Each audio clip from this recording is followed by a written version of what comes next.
That movie sucked. I kind of liked it. Movie Night Crew Network. He pushed me into the creek, and I landed with a splash. They all laughed. I figured as soon as they were through being amused, I would die. But then something happened. The water seemed to wake up my senses, as if I'd just had a bag of my mom's double espresso jelly beans. Clarice and her cabin mates came into the creek to get me, but I stood to meet them. I knew what to do. I swung the flat of my sword against the first guy's head and knocked his helmet clean off. I hit him so hard I could see his eyes vibrating as he crumpled into the water. Ugly number 2 and ugly number 3 came at me. I slammed one in the face with my shield and used my sword to shear off the other guy's horsehair plume. Both of them backed up quick. Ugly number 4 didn't look really anxious to attack, but Clarice kept coming, the point of her spear crackling with energy. As soon as she thrust, I caught the shaft between the edge of my shield and my sword, and I snapped it like a twig.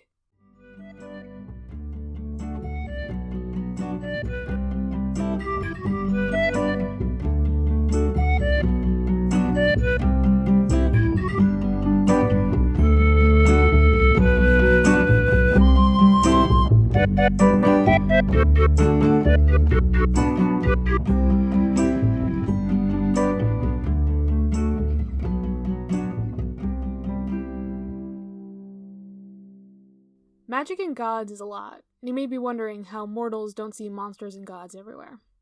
There's this thing called the mist that messes with how they see things, so a sword becomes a baseball bat and a demon lady becomes a math teacher. Stuff like that. You probably didn't notice that the kid in your class had horns on their head and hooves for feet. Chiron and Mr. D send out satyrs to find half-bloods and bring them here to camp to train and be safe. Here you get to know your demigod siblings and have a good time singing campfire songs instead of running from monsters. If you don't know who your godly parent is yet, don't be discouraged. The gods are busy and don't always bother with mortal stuff down here. So I guess we'll see you out there during the next game of Capture the Flag.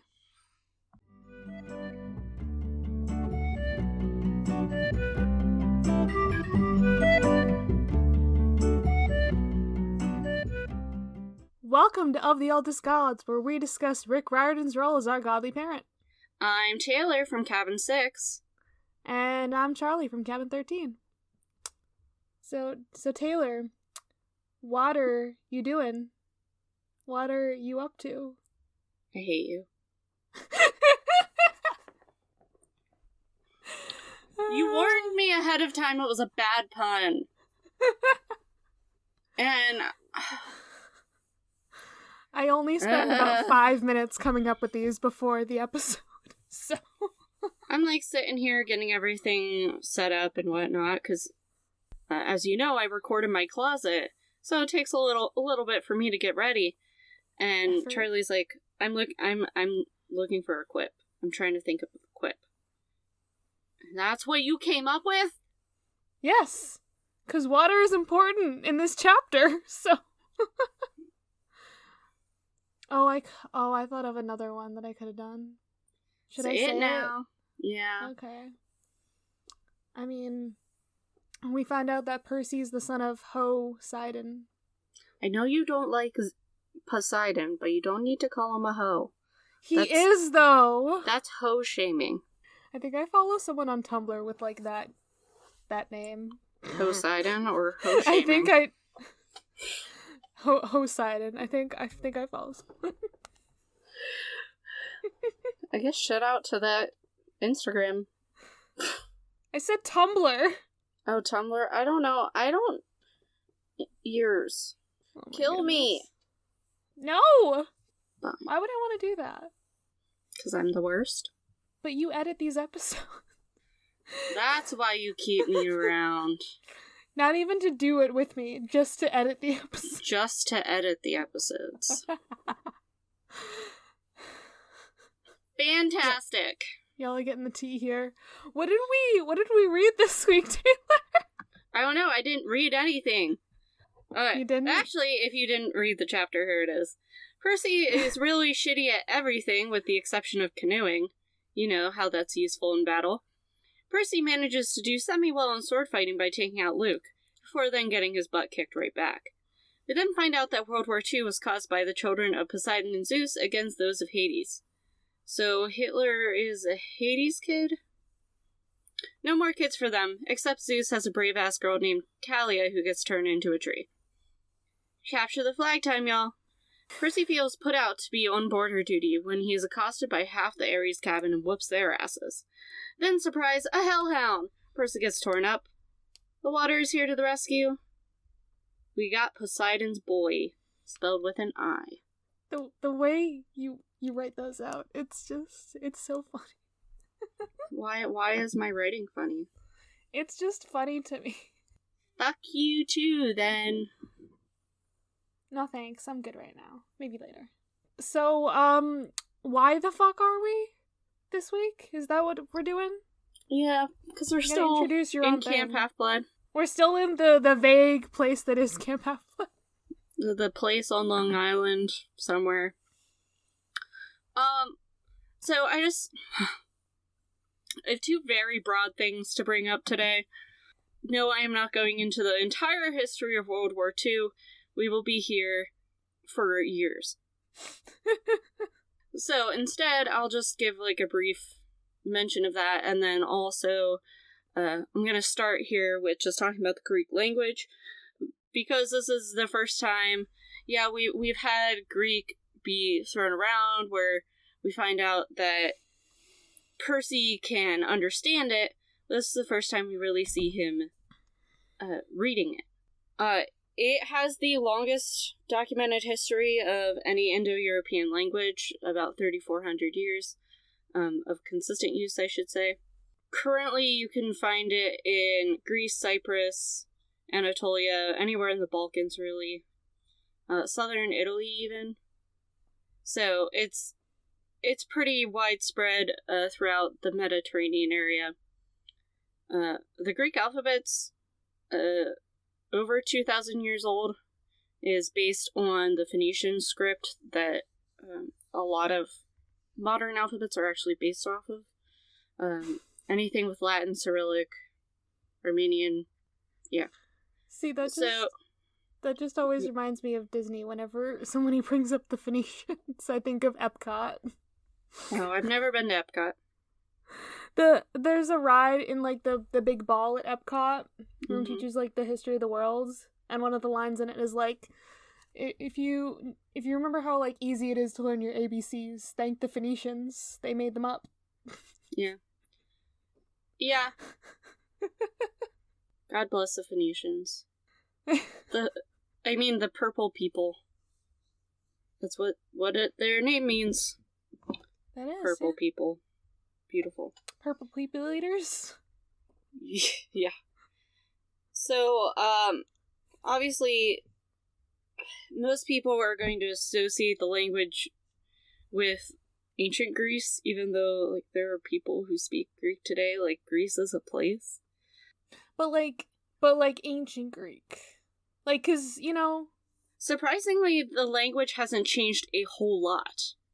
Oh, okay. That's unlike English, which, even within the past 200 years.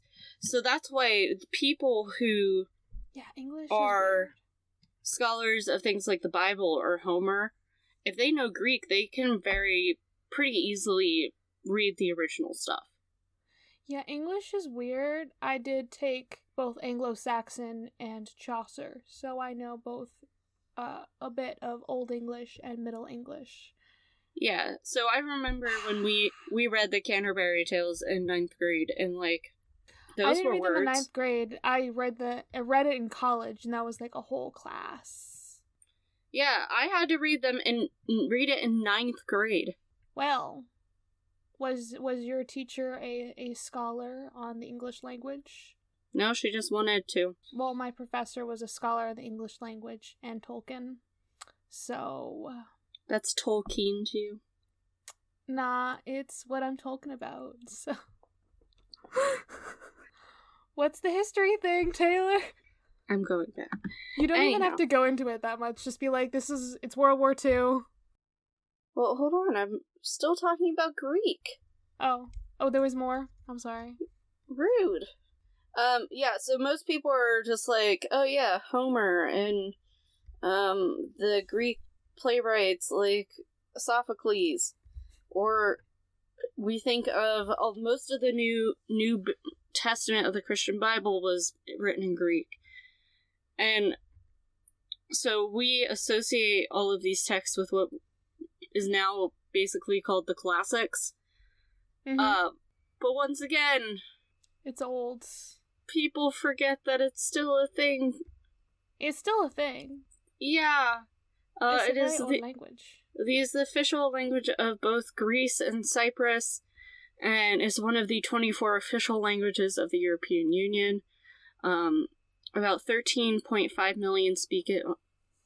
13.5 million people have it as their first language, mostly in Greece, Cyprus, Italy, Albania, and Turkey. Turkey especially because it was the basically the official language of the Byzantine Empire when that was a thing. That was a thing. And basically, a lot of our words, especially if you're into science and whatnot, you're coming from Greek or Latin origins, so if you hate sciencey words, you hate Greek, probably. Can I just say I hate language? That's fair. I too hate the speaking. So, yeah, that's just an overview of Greek. It is a super, super old language. Yeah, there's some changes over time, but for the most part, you can look back into ancient Greek texts and be able to figure it out much easier than if you read Chaucer. I mean, at least Chaucer might be easier than Old English. Yeah, that's fair. Then again, Old English is more of a... It's like farther away enough. It's far away enough from English that it's almost like its own language. And then Middle English is like between the two, so it's like half. It's like if a kindergartner was writing things. Like, that's very what Chaucer is. German. It's if a kindergartner was trying to, like, write stuff. That's what Chaucer is.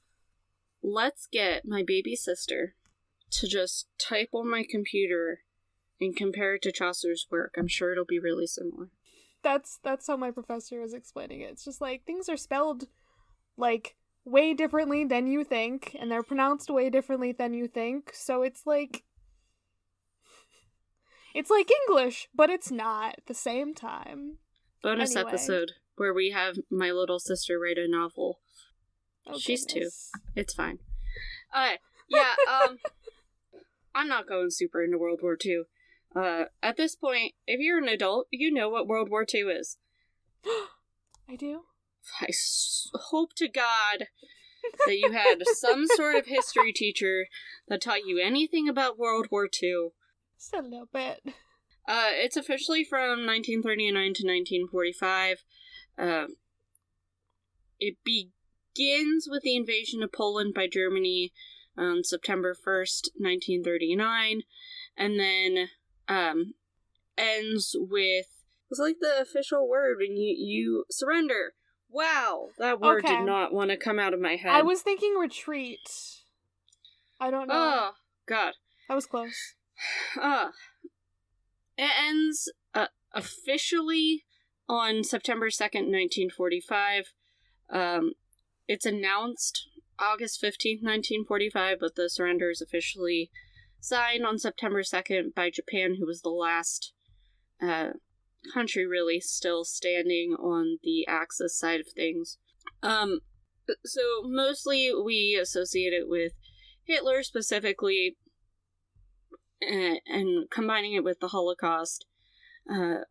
Things that often get forgot about on the other end is the genocide of Chinese people at the hands of the Japanese at the same time, who sort of had this grip on Chinese society. Originally, I also want to note that the Soviet Union was not part of the war, but then Hitler was an idiot and decided to try and go into the Soviet Union, which never goes well. You can't invade Russia in the middle of fucking winter! Mike. Didn't Napoleon also try to do this, and it didn't work out? Yes. Shouldn't we know not to do this? Other groups have done it too over time. But I was just teaching my kids about Napoleon 2 weeks ago, and just don't. It never works. Basically, well, when they first go, it's all muddy, so their tanks and stuff are sinking into the ground. And then, by the time they get, like, anywhere, it's winter, which is just dumb.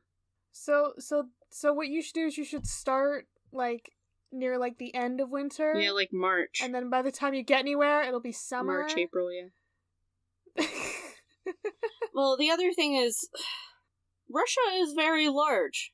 No shit. But the main cities are in the European part of Russia. So, like, you could be over in Siberia and not even know there's a fucking war going on at this point.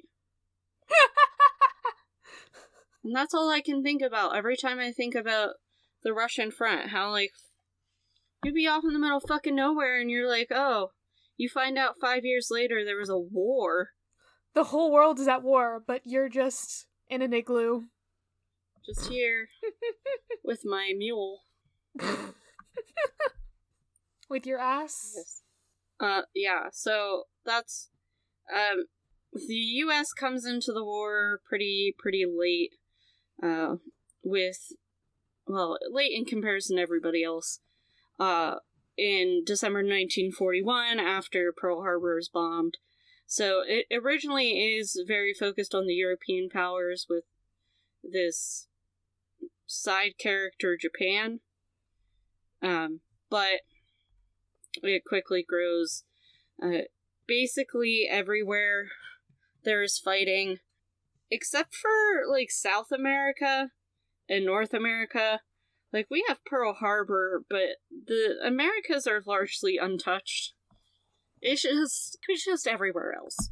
Also, shout out to Disease that played a major role and just killed everybody. Yay. That's just... Disease. Taylor has a fascination with disease, and...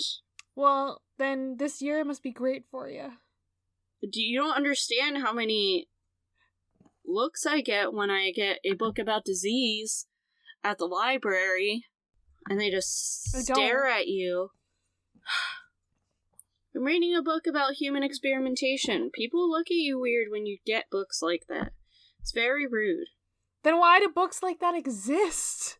If people are gonna look at you weird, why does it exist? She's shrugging. It makes me sad. The other book I'm reading... Stop making fun of Taylor, everybody. Yeah. Taylor's great, but I am allowed to roast her. Okay? No one else. Thank you. I appreciate it. The support is needed. But... Do you have anything else? No. Or are we done with World War II? We're never done with World War II. Fuck World War II. I don't want to talk about it. This chapter made me sad because... Tell me about mythology, because... the problem here is who we're going to talk about in mythology, because I was grumbling to Taylor for this for like 5 minutes before we got on, and so, I mean, I'm happy this week we found out who Percy's dad is. Finally, we can talk about it. But also, I fucking hate Poseidon. I'm indifferent. Wait, doesn't Christina, she likes Poseidon, doesn't she? Says that's her daddy. But she also says her mom is Demeter. I say her mom's Demeter. I have a story about that. I have a story about their child, who is not Christina, sadly. That we know. Is Christina a horse? Yes. She didn't tell you? Christina, are you a horse? Have you been wearing a human mask this whole time? Wow, she told me. I'm surprised she didn't tell you too. Nah, she didn't tell me shit. That's a lie, and you know it. She just has me make logos for movie night crew, and then forces me to accept her money. Poseidon. You're a slave. That's what Poseidon you just described. Was slavery. What? You just described slavery. She forced me to accept her money, so that's not slavery, is it? So, What is happening here? We could go into the complexities of serfdom. Oh, I'm a serf now, okay. And sharecropping, but we won't go into that. Alright. Poseidon. Can I talk about this asshole now? Yeah, go ahead. I'm listening. Alright. So, as we all know, Poseidon, he's the god of the seas, the storms, earthquakes, horses. How are these all related? Good question. There are seahorses, and tsunamis are a thing, so that's how they're related. I mean, do I have a reason for why horses are in here? I can't remember. Why are horses in here? I know there's, some associations with horses and the sea, or something. But at least, okay, so the earthquake thing makes sense, because it's, his whole thing is, the earth moving and the water moving, and it's tangentially connected. The crust is very thin at that point. So, it's I don't know. I don't know if I'm explaining anything well here. But that's how the myth, the In Case You Mythed It corner, which I forgot to say the name of, that's how this works. You're doing great, We're buddy. a fucking mess over here. You're doing great, buddy. I'm proud of you. I announced Taylor's stuff, and I couldn't even announce mine. Yeah, you yell at me. And it's fine. It's fine. Is it? You sure? No, it's actually not. But, okay, so, yeah, I don't know why, horses specifically, but he's, the creator of horses, I guess? Yeah, doesn't he make it out of the foam of the sea? He, yeah. Oh, what does this say? Okay, so it says, tamer or father of horses. With a strike of his trident, he created springs, which are related to the word horse. I need more information on that. That's interesting. Springs are related to the word horse? I assume it's in Greek, but... Just like the word, horse and I don't know. spring? I guess? That's what it's saying. He created springs which are related with the word horse. Okay. I'm looking. Taylor's helping me out here. Okay, so, yeah, we know Poseidon is, one of the big three, as Rick likes to call them. One of the, male children of Kronos and Rhea. Technically, he's, what is it? I think he's one of, the middle children of them, because Hades is actually the oldest, and Zeus is the youngest. So, Poseidon's a middle child. Yeah. It makes sense. I was not able to He's very temperamental. I was not able to figure this out. Nope. I, okay. looked up the Greek pronunciations, and they are nowhere near each other. It's either... I mean, there is a... What do you call it? There is a... I don't... I'm forgetting what you call it. The link, the thing. Reference, citation. That's what it is. There is a fucking citation, but it's a book. So it's not I can look at that. It's more helpful when it's to another website. Anyway. So yeah, Poseidon's a cranky middle child. He does in fact have a wife. Her name is Amphitrite. Okay. That's in my mind that had less letters. I thought it was Amphitrite. No, I don't want the 2006 film Poseidon. Stop it. It's Amphitrite. Amphitrite? Yep, it's got the E at the end. So you gotta... It's Aphrodite. Yeah, Amphitrite. Except not. Amphitrite, yeah. And they have their famous son Triton, who you may know from Disney's Little Mermaid. So that means that Hercules and Ariel are second cousins? Did I do that right? Wouldn't they just be first? Wait.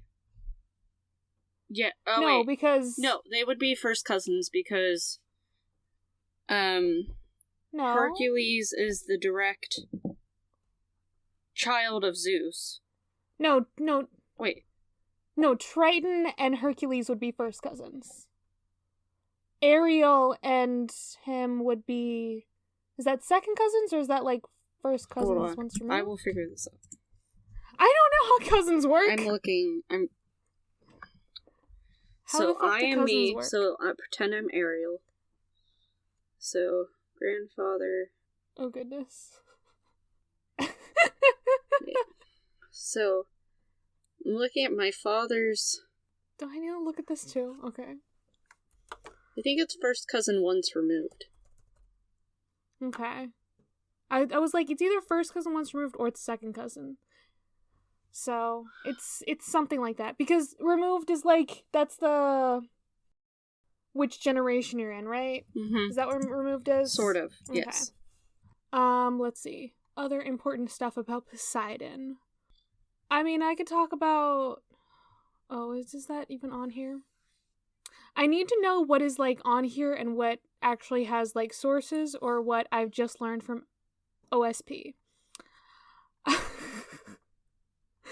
there is just some stuff I learned in OSP and I'm just like, is this the theory of Reds? Or is this actually, like, something that is known? Okay. Well, so remember how we had, the Dionysus chat a couple episodes ago? Yeah. And the whole thing about how he's, like, an underworld god. Kind of. And he had associations with Demeter and Persephone. Guess who also has a bunch of those things? Poseidon. But not the Poseidon we all know and I guess love. I don't know.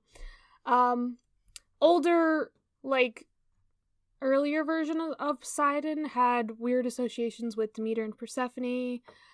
And I believe he also was... Yeah, he was an underworld god. And actually, I think... Wasn't everybody an underworld god? Basically, I guess. I don't know. Everybody has to be involved with death. With death, not death. I can't fucking speak. And I guess that makes sense for his earthquake association. Yeah. Because, like, underworld, under the ground kind of stuff. Because I want to say Poseidon was also, like, the king of the gods in, like, older Greek stories as well. Mm-hmm. Like, not classical stuff. I really like bringing up the stuff that's, like, not just the classical stuff, because, I mean, we know, like, yeah, he's, like, he rules the seas, sure. But that's not as interesting as, like, all the other shit that I'm like, what the hell? Yeah, so he's kind of tied to the Eleusinian stuff a little bit there. Everybody is. And we already talked about his stuff with the Minotaur and the bull in chapter 3? Minotaur 4? 4. Yeah. 4. I can't remember things. Okay. He doesn't have an interesting birth, so I can't talk about that. I mean, he was eaten by his father, as we all know. So, fun stuff. But you know why I really don't like Poseidon? You know why? Is it his horror nature? I mean, it's not the fact that he slept around, because Zeus also slept around. Zeus just, like, he got all of his consorts killed in various ways. But Poseidon mostly just raped women. Fun shit. Very fun shit. Oh, I said this earlier. So, he pursued Demeter, who did not want to have that at all. She's like, fuck you. And so he chased her. She turned into a horse to avoid him, which is very stupid because, remember, he invented horses. So, of course, he becomes a horse, and he rapes her, and they have a child, Arion, who's capable of human speech. I didn't realize that part. Okay. That's fun. We will get into this in later stuff, but also there's him and Medusa. He raped Medusa. Who else is here? There's just like a list of his consorts. Quote unquote consorts. I don't like that. Most people don't like that kind of stuff. I don't know what it is. So he raped, can I say words? Let me just go to the page. Sanus? I'm gonna say that's how you pronounce her name. It's spelled with a C, so I was like Canis, but the pronunciation has an S there. Sainus? Okay. Yeah, I think so. That's right. He raped this chick, and then apparently to make up for it, he fulfilled her request and changed her into a man. It's like, yay! Trans people getting what they want, but also he had to be raped first.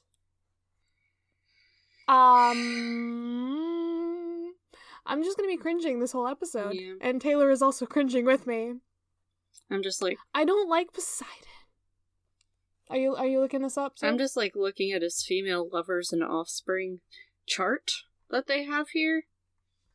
Yeah. I don't want to go into the whole chart because I don't know all of these names. There's a lot of people. It's a very long chart. Can I find his male lover? He has at least one male lover.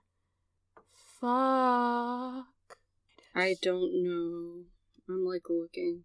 This is so he had one male lover that technically, depending on the myth, it's either his lover or it's Aphrodite's. It's right here at the very bottom.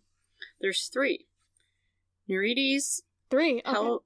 Pelops, and Patroclus. Patroclus. The fuck? Okay. Okay, I didn't know about those other 2. I knew Nereides, I think. Patroclus is a friend of Achilles. Friend. Ha. Okay. Well, it says companion. Wartime companion. No, the one I was talking about is Nereides. Pelops was a king of Pisa. His father was Tantalus. Can I speak here? No. I was talking. I was trying to help you. Well, I found the one that I wanted to talk about. Okay, but also first, I want you to scroll down to the bottom and look at Poseidon's family tree, because it just says the word Uranus's genitals, and I love it. Yeah, no, that's on the one that's the family tree for like all of the main Olympians. Basically, it has Uranus's genitals. Because that may have spawned Aphrodite. We'll talk about Aphrodite eventually. I know, but it just made me laugh seeing that phrase. Okay, now you can go. See, I'm numb to it. Because I go on this Wikipedia often and I see that shit. And I'm like, yeah. Okay, go ahead. Yeah, that's a thing. So, Nereides, like I said, sometimes is a lover of Poseidon, sometimes a lover of Aphrodite. It depends. And what is it? He's turned into like a shellfish in this story. What's the reasoning for that? Is it because he like spurns their love or something? It seems very unknown. Yeah, I don't know. He's turned into a shellfish for reasons. And he's described as a young boy of stunning beauty. So, that's fun. Poseidon just, fucked a young boy. I don't like Poseidon. I don't care if he's bi. I don't like him. Is that just the quote for the episode? I don't care if he's bi. I don't like him. Oh, dear Lord. I feel like I don't have anything more to say on him. I would like to go to the happier thing. This is why I chose to talk about him first. I like how Hellhound is happier. Yes, it is. I mean, I could talk for like 2 seconds. Theseus is his son, right? Yes. Actually, Theseus also kind of sucks, so that makes sense. Everybody sucks. I know! There is no good people. Okay, but I like Dionysus. Okay. I mean, Mr. D is kind of an asshole. I still kind of like him, but like Dionysus in mythology, I like him. Poseidon in mythology sucks, Poseidon in the books is like, Yeah. I mean, he's okay. Fine. Rick makes most of these people More likable than they should be. Yeah, except Dionysus. He made him less likable. Give me my, like, adorable, androgynous Dionysus and his cult of followers who rip people to shreds. Give me that. That's what I'm here for. That specific part. I love the Maenads. Okay, Hellhounds. Because this episode isn't long enough already. I need to get to Hellhounds. We're only at 45 minutes. We used to have these episodes shorter. Yeah, I don't... Remember that when that happened? I don't know what happened. Okay. So Hellhound is actually, like, very broad of a term. It's just a supernatural dog. Because, like, specifically there, I guess, is the ones we're talking about from, like, Hades. Mm-hmm. They're just dogs from Hades. I don't think there's anything specific about them. I'm not seeing anything specifically about them, like, in Greek lore besides Cerberus. Yeah. And we'll get there. We'll talk about Cerberus. Yeah, we'll get there. He's his own shtick. But, like, Hellhounds just as, like, a creature type. Yeah. It's pretty broad. Okay. Which ones do I want to talk about here? I mean, like, generally, they're just dogs with black fur and glowing red eyes. And maybe they're, like, shadowy or ghostly of some kind.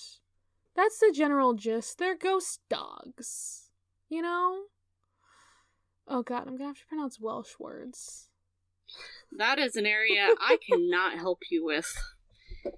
At all. Oh god. You have fun. Okay, let me try this. Cún Anún? I think that's it. W's are fucking weird in Welsh. Because they're like ooh. But they're W's. I mean double U, so that makes sense, I guess. Get it? Haha. So the Hounds of Anún is what is I love that, like, the translation of it is still has a Welsh word. Yeah, Hounds of It's not very helpful. Anún. Oh, what is... Can I find, like, what Anún is translated to? I mean... I know it's like the Welsh otherworld. Does it mean any specific thing specifically? No, Yeah, just I underworld. think it just is... It means underworld. Oops, I went away from the page. So yeah, those are just... They're other Hellhounds, but they're Welsh. So it's cool. Me too. Not really. You're a Hellhound? No, I'm also not Welsh. But I said it is Welsh. I know. And when I say me too, it often means something that I actually am not. Come on, get with the program. I don't understand you. You act like I understand me. Oh, okay. So, these dogs are red, I think? Is what it says? Celts associated the color red with death. So they're not black, so I think they have red fur? Yeah. Or maybe white. Well, that's not helpful. It says both red and white. So maybe they're both. Are you on their actual page? They're pink. Yes. Oh, see, I was just looking at the... Yes, I went to the actual page because I like Welsh shit. So I was like, I want to talk about them for like 2 seconds. It has red ears. It says specifically red ears, but it also says like white is associated with the other world. So I think the animal itself is white, but its ears are red. Okay. From the way... Sure. I was gonna say they're just pink. You can... Pink dogs. That's what they are. Pink ghost dogs. Okay, so Is there something about... Okay, I'm looking at pictures. They are white with red ears. Cool. I love it. I still like my idea of pink. Okay, you do that. But like, all of these, like, different hellhound type dogs are like, if you see it, it means death is gonna be coming, either for you or for somebody else. And I think we gotta talk about church grims for a quick minute here. Because, I mean, we both know Harry Potter shit, and we both know the Grim. I know Harry Potter shit. No, we don't, actually. We've never been on a podcast about Harry Potter. Never. Nah, Restricted section every Wednesday. Continue. I was about to say, we've never been on, like, the restricted section or something. So the Grim that is referenced in Prisoner of Azkaban is actually based off of, like, a church Grim, which is part of English and Scandinavian folklore. Fun stuff. They protect churchyards and church graveyards. Yeah, often appears as a black dog, but sometimes can take the form of other animals. Ooh, yeah. Oh, they can protect you from the devil himself. I always just love the phrase, the devil himself. I don't know why. It's just a fun phrase. So yeah, what is it they have to do? It is kind of sad. Okay, I didn't know they buried a dog alive. I thought they just it was just the first dog buried at the graveyard. It says here they have to bury a dog alive. Now I am sad. I'm trying to make my face, like, as sad as possible. But I have a really small mouth, so, like... Remember, we are on audio. You need to speak. Use your words. You comment enough on my stuff, but then, like, you make faces when I'm trying to read things. Bye. So, yeah. Oh, okay, she's hiding now. Goodbye. It's not that I don't want you to make a face. It's like, I'm like, if you're gonna comment on it. Don't just make a face. So, yeah, they're still, like, ominous and spooky, but they're supposed to protect from the devil himself. Yeah. I'm still just gonna be like, I like saying that. And they wander around church graveyards. Is that all I have to say about that? Oh, it does say omen of death. Still, it does say that. But, like, they're good boys. They're good dogs. It's not their fault. Of course they're omens of death. They're, like, black dogs that run around at night and protect you from evil. Usually in graveyards. Of course death is involved there. Why would death not be involved? Oh, there are, like, a bunch of different types of... They're always, like, black dogs. Or mostly black dogs, except for the Welsh. Except for the Welsh ones are white. But, like, a lot of these other ones... I love how it specifically says Appalachian Hellhound. That's funny. I live in the Appalachians. You do? Yeah. Oh, this is funny. It just says dip here. Yeah, I saw that. It's cattle I on. did not see that. Oh god, that's so cute. And it's a dog that works for the devil himself, who sucks people's blood. He is lame in one leg. I don't care if he's evil. I love him because his name is Dip. Why is his name Dip? Oh, that's another one that's Welsh. Can I pronounce that? I don't know which one you're going for. Gwiligi is what it looks like. Sure. Gwilgi. It means sure. Wild dog. That's what it means. I don't think it's any different from the other ones. Is there anything else here that's interesting?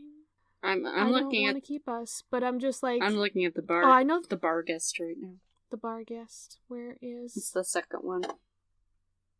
Oh yeah, it's another English one. Yeah. It's a black dog, huge teeth. But it can, but the thing that I'm like, the fact that the name can also refer to a ghost or a household elf. That's great. It's the same thing. Those are the same thing. 3 different things. Okay, but like, I think it means like a ghost dog. No, like, it's because the word for ghost in north of England was like pronounced like guest. Oh. So bird guest, town ghost. Ah, I see now. Bear ghost. The English are weird. Shall we talk about the chapter? I guess there was something that I was looking for. Oh, was there? Oh, yeah. Maybe it's not associated with the Hellhound. I want to look up for that for a second. Maybe it's because it's... Is it usually because it's, like, associated with fairies? Or maybe they just didn't... Nope. It should be on there, but it's not. Cù-sìth is... Yeah, it's called the Cù-sìth. And that is... Irish. Okay. It says Scottish, and then it says Irish. So it's Celtic. And I was just like, okay, they have the Cún Anún there, and it's like basically the same thing, or like it's from the same region. And I like these ones because they're big green dogs. Sounds good. I like green. Yeah. I could live without it, but good for you. What? You're so mean. And okay, what happens when it barks? Bluff. Ooh, yeah. Okay, it lets out 3 barks, and the third bark, then you will be afraid and die, basically. Okay. And they're as large as a small cow. This is just a giant green dog. I love him. Okay. We can talk about the chapter now, I guess. Okay. Taylor's being impatient with me. You normally do it to me. I know. I'm sorry. I just want to talk about dogs. You actually did it to me earlier with the Greek language. Because I didn't know you had more. You, like, took a breath, and I was like, are you done? Yeah, I gotta breathe. You have more to say? No. You usually don't breathe, so. We capture a flag! You're trying to see how long you can go without breathing? Is that it? Oh, wait. I give up. It wasn't very long. I just want to get moving. Okay. So, yeah, we capture a flag. Percy is doing... learning things, and he's really bad at everything. Me too. Yeah. So, are you also a child of Poseidon? No, I'm just bad at everything. Oh my god, is that what child of Poseidon? Children of Poseidon are. I was about to say Poseidons, but that's not how you pluralize that. It's children of Poseidon. Yeah. They're all just really bad at everything. That is how they work. Yeah. I think it's interesting here. So he's like, ancient Greek isn't any harder for him to read than English. I don't know. I always thought it was more like he could just read it. Mm-hmm. See, I thought easier. I think he can understand it because we see that on several occasions that if Chiron does it later in this chapter even, where he says something in Greek and Percy immediately understands. I think it's the same thing, say, when you're younger, you understand English, you just don't necessarily know how to read it. Okay. You still have to train. Well, it's not that he doesn't know how to read it, it's that he has dyslexia. Well, yeah, but I'm just saying, like, I think that's his relationship with Greek. I don't know. I thought maybe it's because I'm conflating it with like the movie, and I thought it was like the words like didn't move or something when they were in Greek. Like he could just read them, and it was easier. But that might be a movie thing. Probably. So Percy's bad at archery. He's bad at foot racing. He's bad at wrestling. He's good at canoeing. I wonder why that is. I don't know. Never. Okay. Never. No. Don't know. So, I thought jack of all trades meant you were, like, at least good at, like, kind of good at, like, everything. Yeah, that is what jack of all trades means. It means you're a little good at a lot of things, but not a lot of good at one specific thing. But the way Luke says it, I know. it's just like, Percy's not good at any of the things, though, so he can't be a jack of all trades. I don't know. Luke's trying to make him feel better. Percy's like, nah, I suck. So he ain't doing great. And now he's starting to feel Luke's bitterness. It's just like, well, the gods suck. Because I don't know who my dad is. Why can't my dad just call? Yeah. And he's got his first sword fighting lesson. Sword fighting, Percy. And of course, all the blades just don't work for him. Because, like, why would they? It's funny too, because, like, my friends from high school all fenced. That was all their activity. So every time we get, like, them practicing sword fighting in these books, I'm just, like, picturing them in fencing costumes. Oh, that'd be interesting. So that's... I need that to be known that that's... But imagine it as orange. Oh, great. It has to be an orange fencing costume. Yeah, that's what I'm here for. And it's got like a big CHB on the chest. Mm-hmm. You have to specifically stab the CHB if you want to win. Yes. That's where you have to. Mm-hmm. And if you stab it, it shocks the person so that they go down. Okay. I'm putting way too much. Okay, Clarice. I'm putting way too much thought into this. Let's move on before I have this all planned out. Okay. So, yes, Percy, none of the swords work for him. Of course, only the sword that worked for him earlier that we still haven't seen again. That one worked for him, but, you know, we haven't seen the pen sword. The pen that is mightier than the sword. The sword pen that is mightier than the pen. Yes. That one. Also, the fact that they're like, Luke's the best swordsman in the last 300 years. Excuse me, camper. Have you been around for 300 years? I feel like one of the satyrs or nymphs should have said that. Why is it one of the campers? Well, and then, this sort of goes back to a couple weeks ago where we were talking about how old is the camp. So is this saying that this specific camp is 300 years old? Because... Well, I mean, I'm assuming that, like, even when the gods weren't in America, there was something like Camp Half-Blood. So, okay, wait. Did they say that the gods went to England? No, it's mentioned Germany and France specifically. Okay. Because I was going to say if the gods went to, like, Britain or something, then we could be like, okay, so British Camp Half-Blood is where Hogwarts is. Maybe it is. We don't know. Like we said, we don't know if there's any crossover between... we have a kid that goes to Overmorning and then during the year and then comes to fucking Camp Half-Blood during the summer. I need to stop bringing up Harry Potter. It's not like Percy and Harry are like the same character or anything.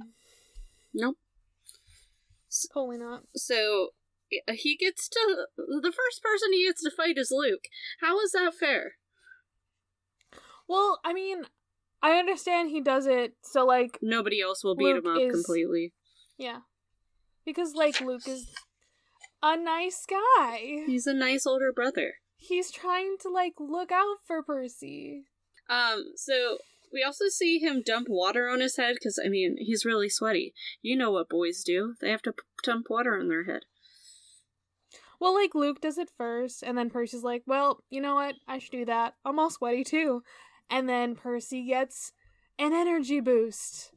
Not just because he's cool, because it's water. And we already know water's helpful to him at the end of the chapter. So. Just a little.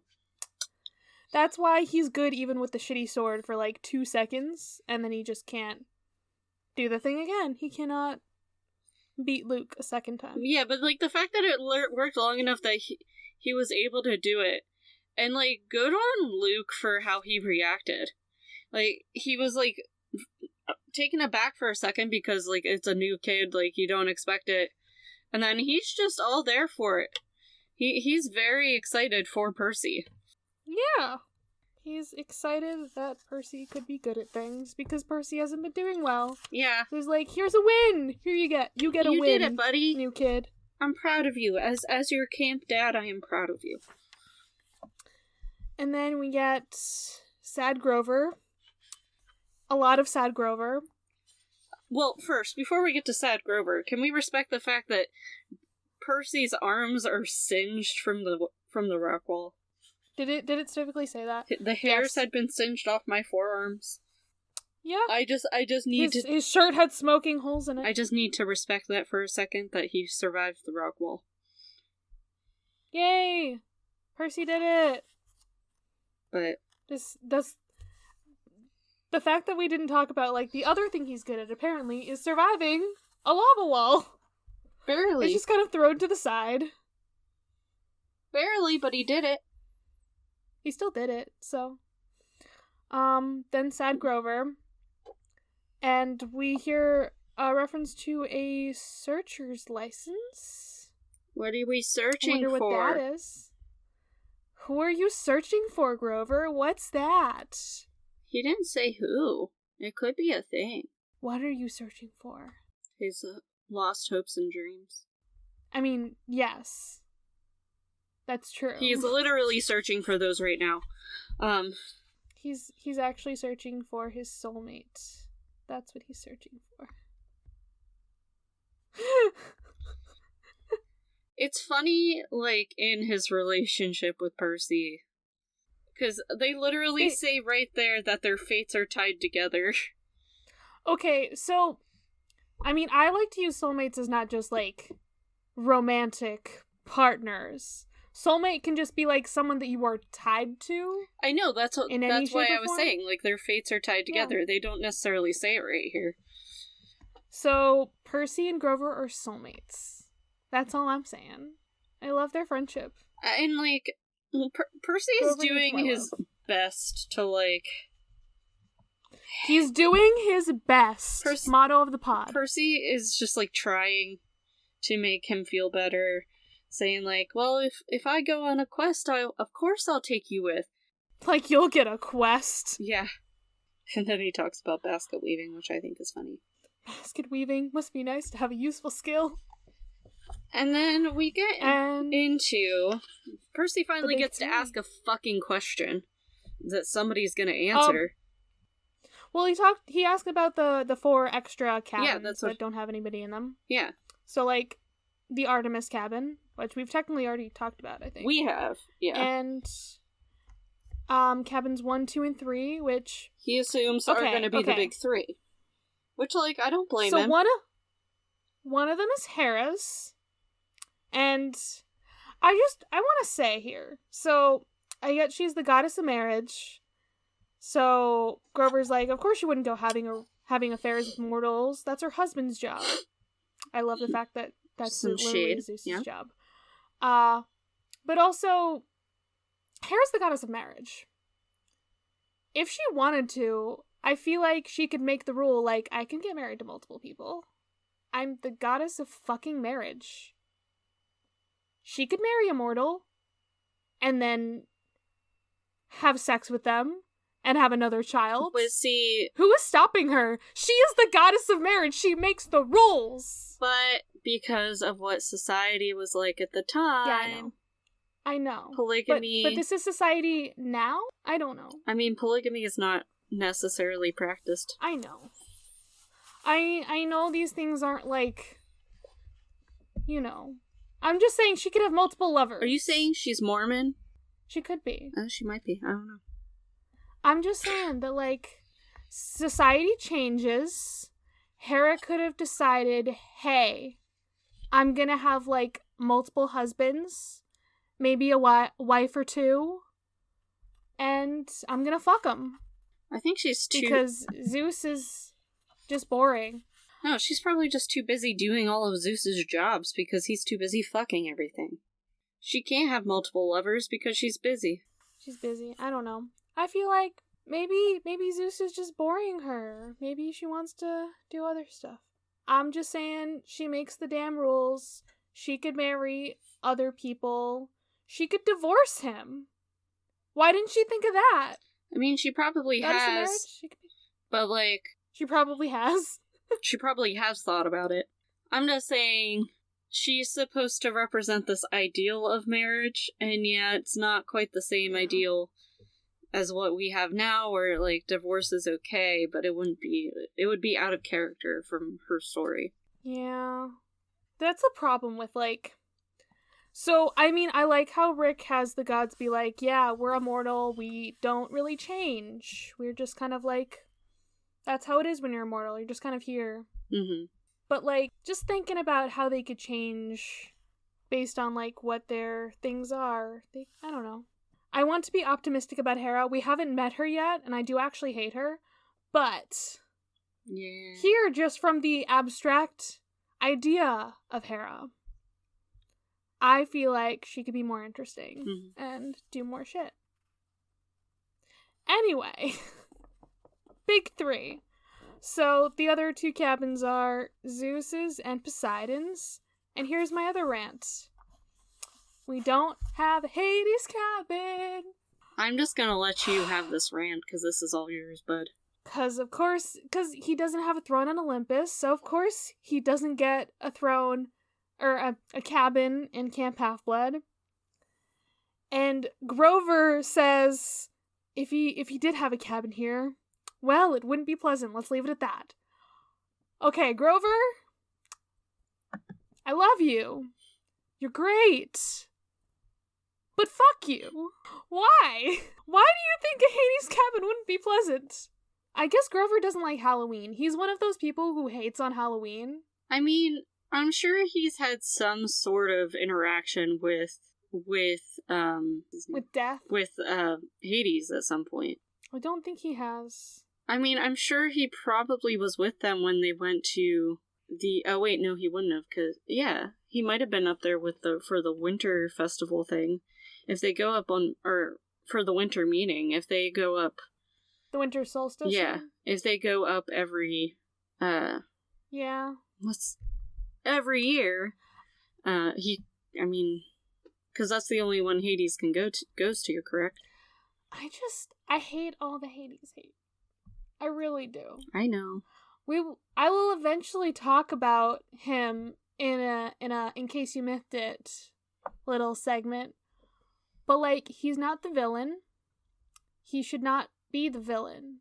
Why is in mythology he's not the villain? That's my stance. Oh no, my iPad is dying. But like, I mean, in Hercules, I do love him as the villain. He's good. I can't extrapolate on it. I like that.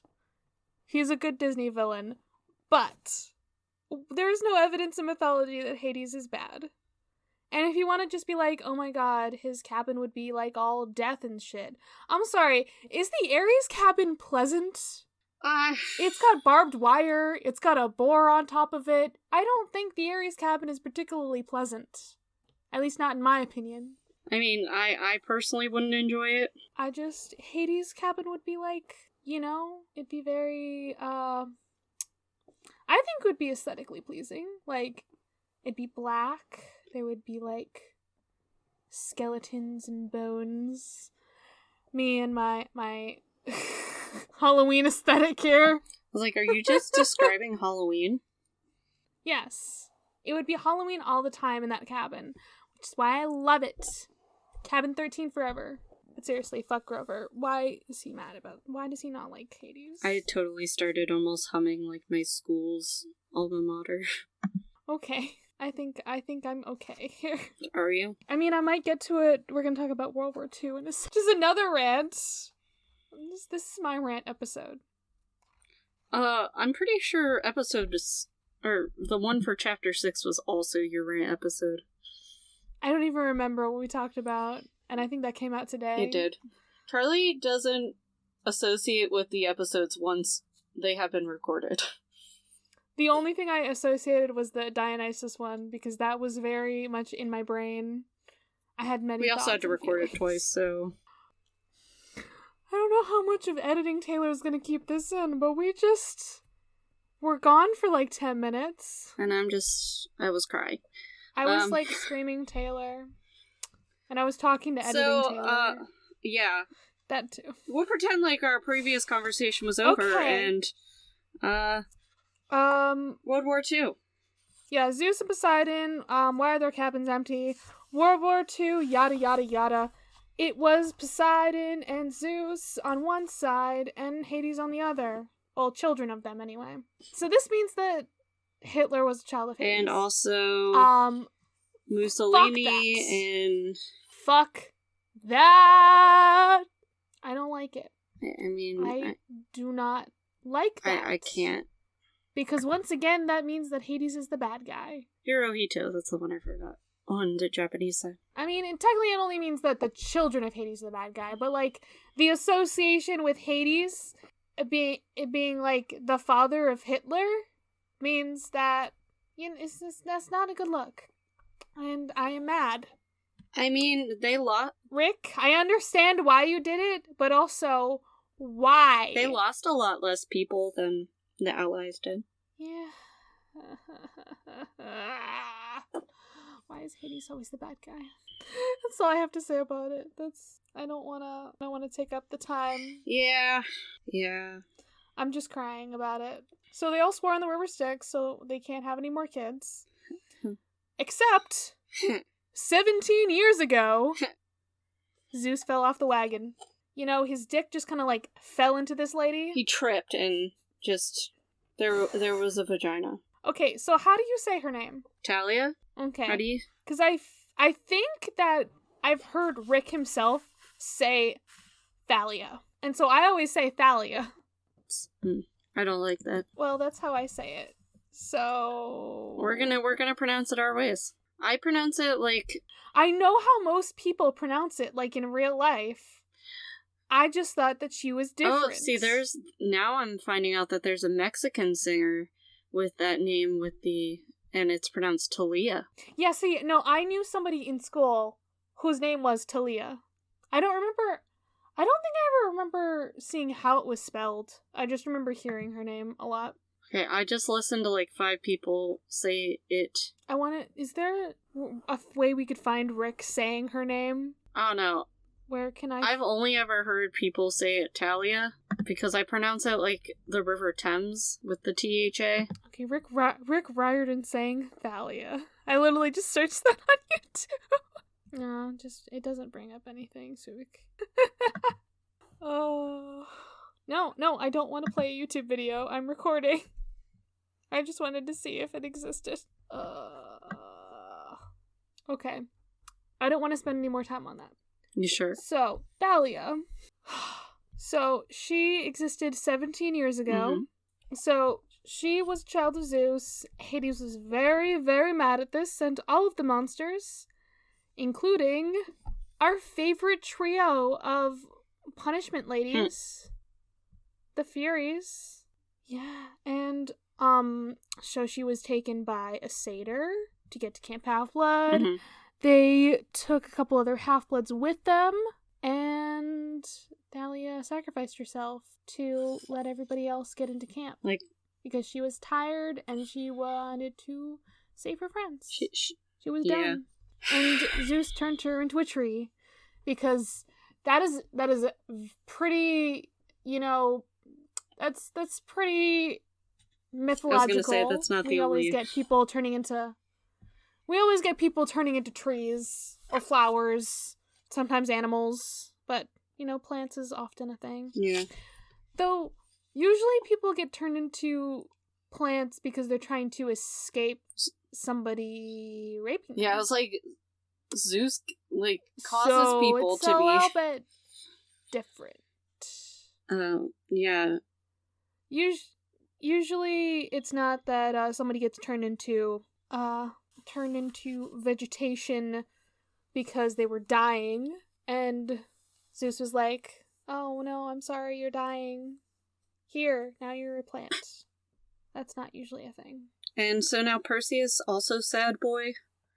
And now he's thinking about his mom again. As am I. And... oh, this part. And he's just, like, slyly trying to figure out if heroes can bring people back from the underworld. And apparently Houdini has tried to get somebody out of the underworld. I was about to say that, yeah. Grover's like, Orpheus tried, Hercules tried, Houdini tried, just kind of like and Percy slipped doesn't that question in there. it. No, he doesn't, because he's fucking Percy Jackson. No, I know. I'm just saying, Percy is the same character as Harry Potter. But don't fucking question shit. But Orpheus almost does it. Shout out to the musical Hadestown if you're a fan of the story of Orpheus in Eurydice. I wish I'd gotten to see it. It's supposed to be coming to Pittsburgh in August or September. Well, that's not helpful for me. Well, come to Pittsburgh. I don't know. Are you saying you want to meet up? Yeah, come to Pittsburgh in September. Okay. Cool. That's good. And then Grover just takes Percy down like 5 levels. He's like, "Oh, so Chiron must have sent you because or Chiron came because you guys thought I was something special." Well, Percy also has to change the subject from like the underworld thing because Grover was like getting suspicious. Don't be suspicious. But yeah, then Percy's just like, "So you guys thought I was something special, huh? Huh?" And then he's like, "Nope, you're probably a child of Hermes or like Nemesis." I think it's interesting that they bring in the minor gods, even though like Camp Half-Blood doesn't have cabins for those. Camp Half-Blood doesn't acknowledge minor gods. So... Well... And now it's time for Capture the Flag! Capture the Flag. So we have... Which is, it's your garden variety Capture the Flag. You got swords, you got spears, you got shields. So we have, on one side, we have Athena, Apollo, and Hermes. And then we have everybody else. So Dionysus, Demeter, Aphrodite, and Ares. Hephaestus. Do you say Aphrodite? Oh, it's probably because I said Hephaestus right after it. So you probably heard it run straight in. Yeah. I don't know. Our audio is really great tonight. We can hear each other so well. Thriving. So he's not super worried about Demeter, Dionysus, and Aphrodite's cabins. But Hephaestus, there's only 4 of them, but they're really big and bulky. They're big and burly. And then of course the fact that he has to say they weren't pretty, it's just common knowledge that all the Hephaestus kids are ugly. But then he also calls the Ares kids ugly. I don't know. Is this ugly shaming? I'm shaming. Taylor, you're fucking gorgeous. Have you looked at yourself? No, I can't physically look. Have you looked in the mirror? I'm a vampire. How am I supposed to see myself?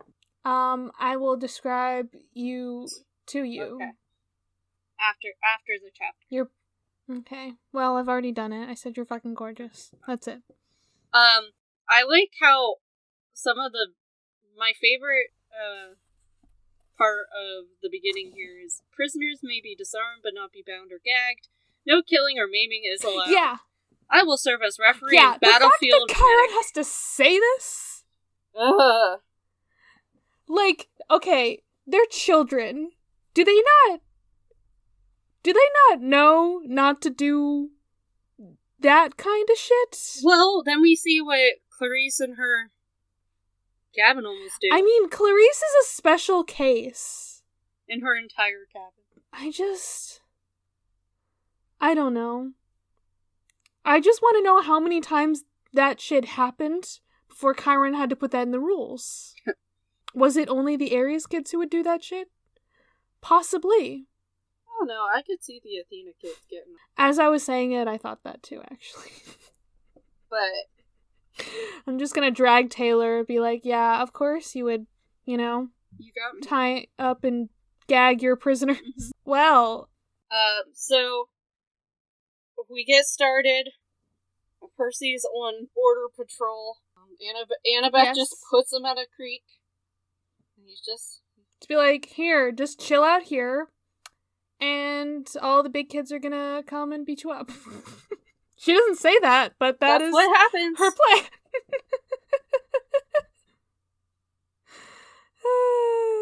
He's basically just there to be there. And then, interesting is, originally he feels like there's something growling, a canine. And of course we know it's the Hellhound then. Yes, we do. I wanted to bring something up. I messaged you when I was reading the chapter. Yes. So Percy's like talking about his giant shields, and he's like, I could have snowboarded on it just fine. And I'm just like, is this a Legolas reference? Is this a Legolas / Legend of Zelda reference? Because I hear Mary Clay talking about like the whole like riding on the shields thing a lot. Yeah. It's a shield, right? Yeah. I just hear about that a lot, and that's what I was thinking of when I saw that line. It's a mood. Just like, okay, cool. Rick Riordan watched Lord of the Rings. Good to know. It's like, yeah, sounds good. He's like, I'm gonna reference that in a book eventually. Me too. Yeah. So where were you? Oh yeah, Hellhounds. Yeah. We already know it's there. We hear the growling, and then we get our good old friends, the Aries Clarice kids, and her friends. Clarice and 4 unnamed Aries kids. What does they keep referring? Aren't they all boys? No, one of them's a girl, I think. Okay. I feel like I only heard Percy say that there were ugly guys. number 2, ugly number 3, ugly number 4. I did kind of like that, because that very much feels like a... What a 12-year-old 12-year-old being like, yeah, that's what they would say. Yeah, like, I get it. So, I'm And then Percy, of course, he steps into the water, and he gets a surge of energy, and then he can, like, beat them up. And then Luke comes with the flag, and they won. And I forgot the fact that the flag changes the symbol and the color. Yeah, based on who brings it. Yeah. So that's cool. I do want to know why it's silver. Because, like, the Aries kids, they get the red one, and then Athena, I guess, gets silver, but they're the blue team, so I don't know. I feel like it should change to be blue. You tell them that. You know? I will. I've told you, so. You're an Athena kid. I've told you. Go change it. I will. So Annabeth starts speaking, but he can't find her. Yeah, she materializes. Oh. Because... A baseball cap. I don't know why. It's not really talked about in this chapter or anything. She just kind of, like... It looks like she took off a hat, but, like, did she? I don't know. And he's just sort of pissed that they set him up.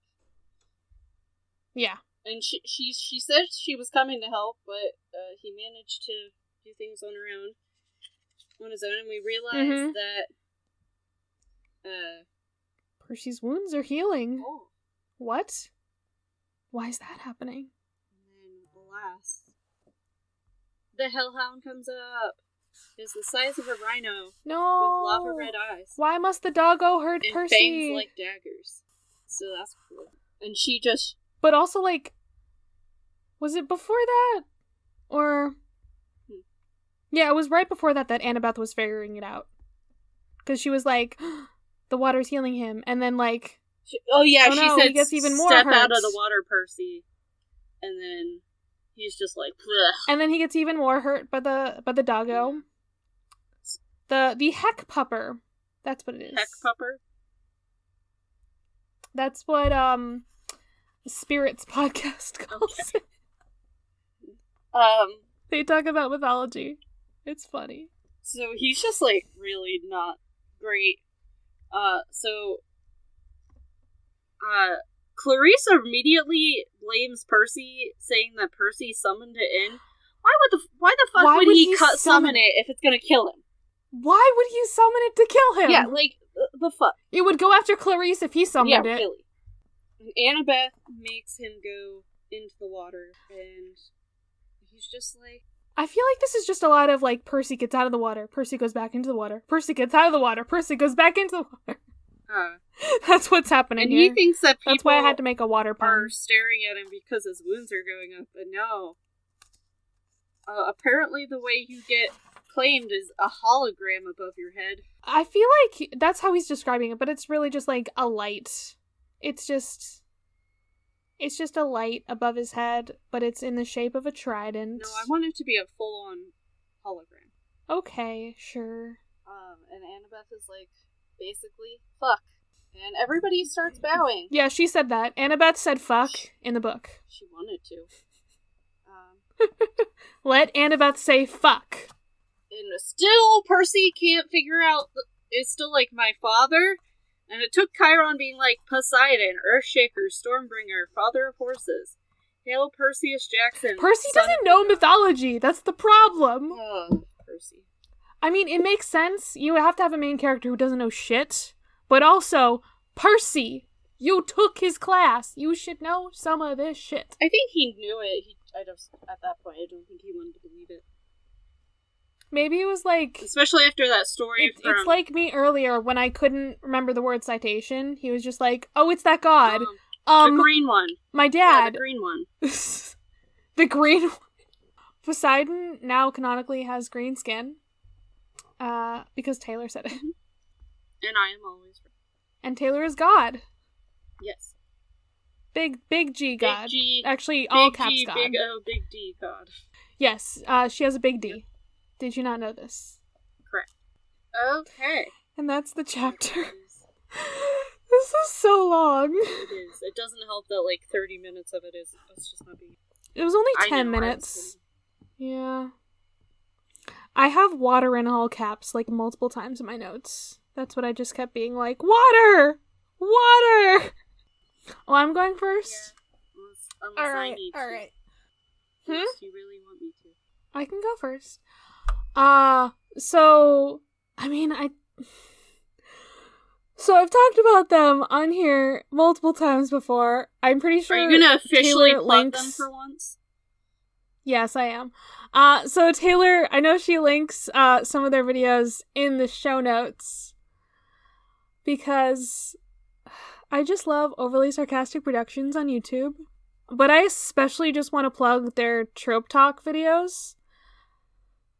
So this YouTube, there's Red and Blue, and Blue talks about history, mostly Greece, because that's his thing, and then Red talks about mythology and literature. And she's got this playlist that's Trope Talks, which is all about, like tropes in fiction and all that fun stuff. And I watch that playlist like it is a TV show. That's just what I watch. Over and over again. Because it gives me inspiration. And it's nice. And I just love listening to Red talk. I mean, I also watch the mythology videos a lot too. I do watch the history ones. But I love my literature and my mythology, so. I'm glad you finally actually plugged them. I feel like they're just us. Yeah. You know? In a way. I'm Red and you're Blue. Yeah, in a way, yeah. Have you watched any of their videos? A few of I've them. told you to do it. A few of the ones that you need. Good. I'm glad. Now you, listener, have to watch them too. They've been plugged. They've been plugged. You have to do it. I'll probably still mention them multiple times over the course of the show. Taylor, your plug. I'm gonna just plug and Goldie, Rick and Morty. Joe and I are currently rewatching it.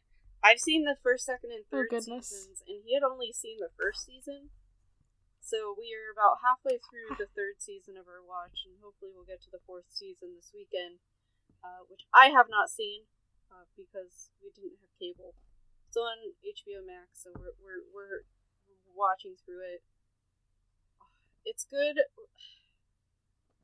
It's like partially stoner humor, partially just gross dick jokes and butt jokes. But it's such a good just getaway from regular life. Because it's so dumb, but so funny. If you say so. I specifically enjoy the episodes where they get to see alternate or like other planets TV shows. And it's great. I love it. So yeah. Short one, but yeah. Good job, Rick and Morty. Also, Dan Harmon is just great. If it's your cup of tea. It is. It's not mine. But you have your fun. I will. Are we good, Taylor? Are we satisfied? We're okay. With our care? We're okay. Do I have to end this like Baymax now? Because I think I've said that for 2 episodes straight. You have. That's just like the first thing that comes to mind. I'm like, are you good? Are you done? Are you satisfied with your care? Well, since we're good, since we are satisfied with our care, Taylor? Get the fuck out of your closet.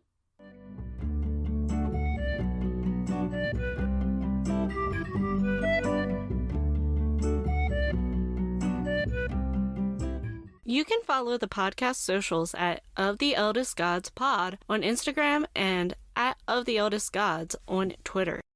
You can send an iris message to us through oftheeldestgodspod@gmail.com. You can follow me, Taylor, at Taylor from Cabin 6 on Instagram, and Historical Femme, spelled FEMME, on Twitter. Catch me on episodes of the Restricted Section, Hell from Elsewhere, and True Stories of a Tryhard. You can follow me, Charlie, at GreenPixie12 on most platforms, mainly Instagram and Tumblr. But on Twitter, I'm at GreenPixie123, which I'm not salty about. No, not at all. I also have an art Instagram that I sometimes use at GreenPixieDraws. I sometimes do the YouTube thing on my channel, Charlie Mack. That's MACK. And I also have another podcast called Fandom's Gone Wrong, where my mom and I talk about movies, TV shows, books, and whatever other fandoms we enjoy. You can find that on all the major podcasting apps. Our music was written by Nora Strauss-Riggs and recorded and edited by Ian Emmerich. You can find Nora at Kane_I, that's I as in the body part, on Instagram and Twitter. Feel free to message her about making music for your project or editing your pod. She's the host of Siblings and Fandoms, where Nora and her sister Maddie talk about fandoms they're part of, ones they're not, and everything in between. She is also the host of Modern Musical Origin, which is an informative show delving into the history of different instruments and styles of music. You can find both of those pods on all the major podcasting apps. We are proud to be a part of the Movie Night Crew Network, which features the Restricted Section, a chapter-by-chapter Harry Potter pod with lots of spoilers all the time, and the Movie Night Crew. Join some friends as they react to some terrible, some meh, and some really great movies. What's up, potheads? It's me, your host, Christina. Welcome to the Restricted Section. No, we're not in Hogwarts. It's like a metaphor. Do you get it? Like, we're raunchy, and we get drunk, and we make sex jokes, and we have an all spoilers all the time policy, so, you know, it's like the Restricted Section. I've been told that explaining jokes makes them funnier. If you've ever wondered how the Marauders map actually works, if you've ever thought that maybe Snape sometimes wears jeans, if you've ever thought that Draco and Harry are for sure in love, I mean, they're for sure in love. If you've ever had a hard time deciding who you'd rather bang, Bill or Charlie, obviously Charlie, then this podcast is for you. You don't even have to do the reading, we'll do it for you. Catch the Restricted Section every Wednesday wherever you get your podcasts, and find us online at Restricted Section Pod.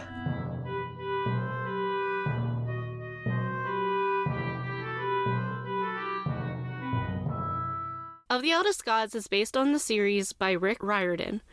Right now, we are discussing Percy Jackson and the Olympians. Remember to follow us on your favorite podcatcher and meet us back here every Thursday.